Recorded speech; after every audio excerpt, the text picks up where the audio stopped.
Hi friends, this is Poonam Kashyap. Welcome to my channel history made simple. तो चलिए शुरू करते हैं हमारा वीडियो। और हम लोग बात कर रहे थे वैदिक एज के बारे में, और आज भी उसी से रिलेटेड क्वेश्चंस मैं लेके आई हूँ आप लोगों के लिए। बहुत इंपॉर्टेंट है फ्रेंड्स, एग्ज़ाम भी नज़दीक ही है तो पढ़ने को बहुत कुछ है। तो मैं कोशिश कर रही हूँ कि ज़्यादा से ज़्यादा क्वेश्चंस एक वीडियो में लेके आऊँ। तो चलिए शुरू करते हैं, बट उससे पहले मैं आप लोगों को याद दिला दूं, वीडियो को लाइक कर दीजिए, शेयर कर दीजिए, और अभी तक आपने सब्सक्राइब नहीं किया है तो जल्दी से सब्सक्राइब भी कर दीजिए। तो चलिए देखते हैं, जो हमारा पहला सवाल है वो सुमेलित करने वाला पहले ही आ गया। तो ये बहुत टाइम टेकिंग होते हैं फ्रेंड्स, और एग्ज़ाम में ऐसे ही क्वेश्चन ज़्यादा पूछे जाते हैं, तो बस आप लोग प्रैक्टिस कर लो यहीं पर, ताकि वहाँ जाके कोई गलती ना हो। तो एक तरफ जो है वो सूत्र दिया गया है, और दूसरी तरफ उसमें जो लिखी हुई बातें हैं वो दी गई हैं। तो चलिए हम लोग अरेंज कर लेते हैं इसको जल्दी से। तो पहला है शुल्ब सूत्र, यज्ञ एवं हवन कुंड से संबंधित है। ये पहला सही है। स्त्रोत सूत्र जो है, यज्ञ संबंधी नियम इसमें दिए गए हैं, ये भी सही है। धर्म सूत्र सामाजिक धार्मिक राजनीतिक नियम है इसमें। और जो चौथा है डी नंबर, गृह सूत्र, इसमें पारिवारिक जीवन से संबंधित नियम है। तो इस हिसाब से हमारा जो ऑप्शन नंबर ए है वो सही हो जाएगा। चलिए नेक्स्ट देख लेते हैं।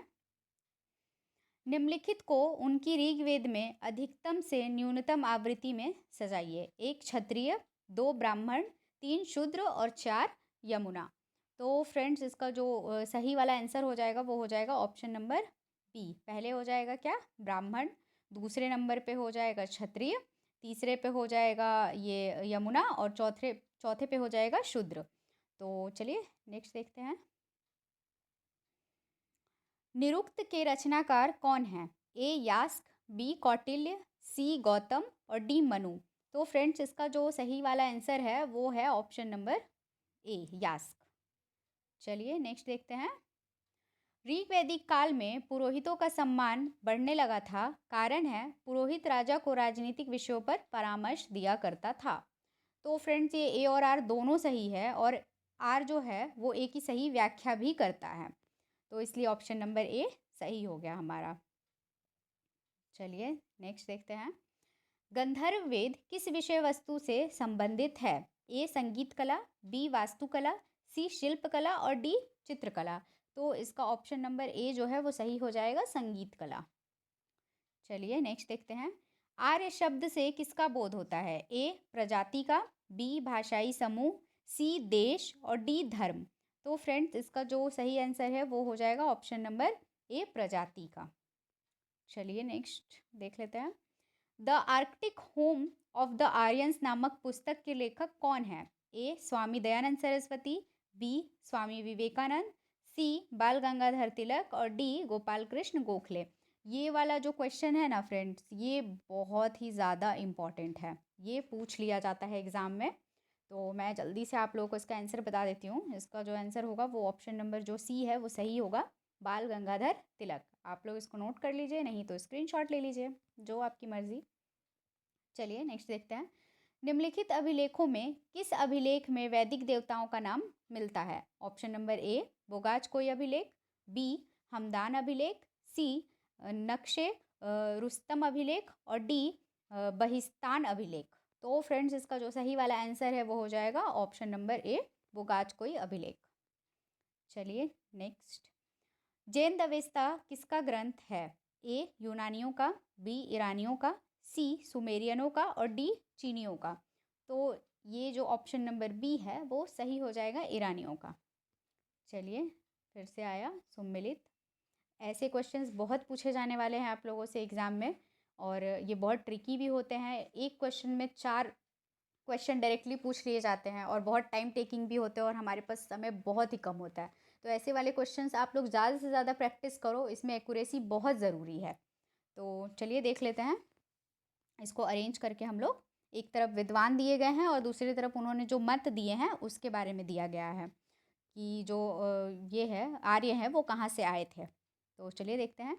विलियम जोन्स जो है उन्होंने कहा था कि ये यूरोप से आए थे। फिर बाल गंगाधर तिलक ने कहा था ये आर्कटिक या उत्तरी ध्रुव से आए थे। और गंगानाथ झा ने कहा था कि ये भारत के मूल निवासी थे। और मैक्स मूलर का ये जो है वो है कि ये मध्य एशिया से आए थे। तो इस हिसाब से हमारा जो है कूट नंबर ए सही हो जाएगा। चलिए नेक्स्ट देख लेते हैं। सही कथन की पहचान करनी है हमें इसमें। तो है पहला ऑप्शन ए, ऋग्वेद में लंबे दिन रात का वर्णन प्रमाणित करता है कि आर्य मध्य एशिया के निवासी थे। बी, ऋग्वेद में वर्णित भौगोलिक आधार पर आर्यों को मध्य एशिया का मूल निवासी माना जाता है। सी, ऋग्वेद और जैन अवेस्ता में साम्य के आधार पर आर्यों का मूल निवास मध्य एशिया माना जाता है। और डी, संस्कृत और यूरोपीय भाषाओं में समानता के आधार पर आर्यों का मूल निवास मध्य एशिया माना जाता है। तो फ्रेंड्स इसका जो सही वाला आंसर है वो हो जाएगा ऑप्शन नंबर सी, ये सही हो जाएगा। ऋग्वेद और जैन अवेस्ता में साम्य के आधार पर आर्यों का मूल निवास मध्य एशिया माना गया है। चलिए नेक्स्ट देखते हैं, ये कथन कारण से रिलेटेड है। तो पहला जो कथन है वो दिया हुआ है, उपनिषदों का संकलन वैदिक काल के अंत के आसपास किया गया था, कारण उपनिषदों का चिंतन आत्मा के विचार के इर्द गिर्द केंद्रित है, ना कि बलि के। तो फ्रेंड्स इसका जो सही वाला आंसर है वो हो जाएगा ऑप्शन नंबर बी, ये तथा आर दोनों सही है, परंतु आर ए की सही व्याख्या नहीं करता है। चलिए अगला देखते हैं हम लोग।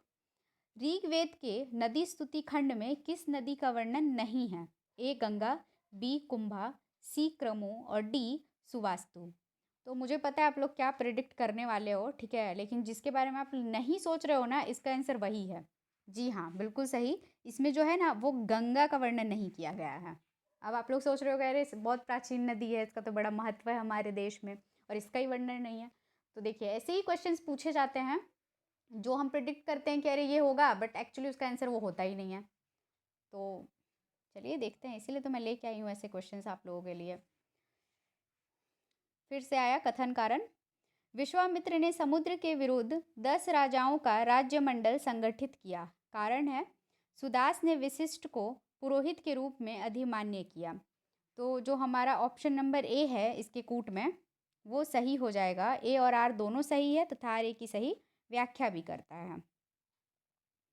चलिए नेक्स्ट, निम्न में से कौन सा युग्म सुमेलित नहीं है, हमें ये बताना है।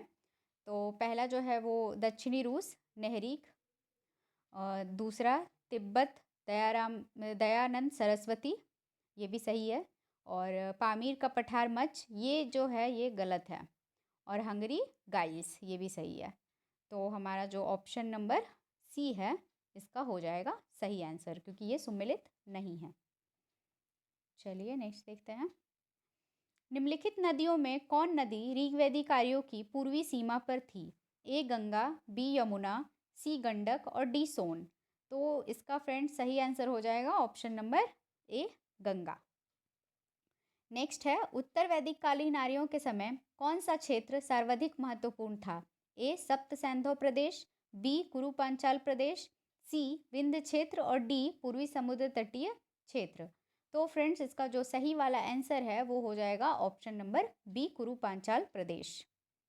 नेक्स्ट देख लेते हैं। वैदिक सभ्यता और सिंधु सभ्यता में विभेद के एक बिंदु को निर्दिष्ट करें। ऑप्शन नंबर ए प्रकृति की शक्तियों की पूजा, बी सिक्कों का प्रचलन नहीं, सी मंदिरों का अस्तित्व नहीं और डी लिपि का प्रचलन।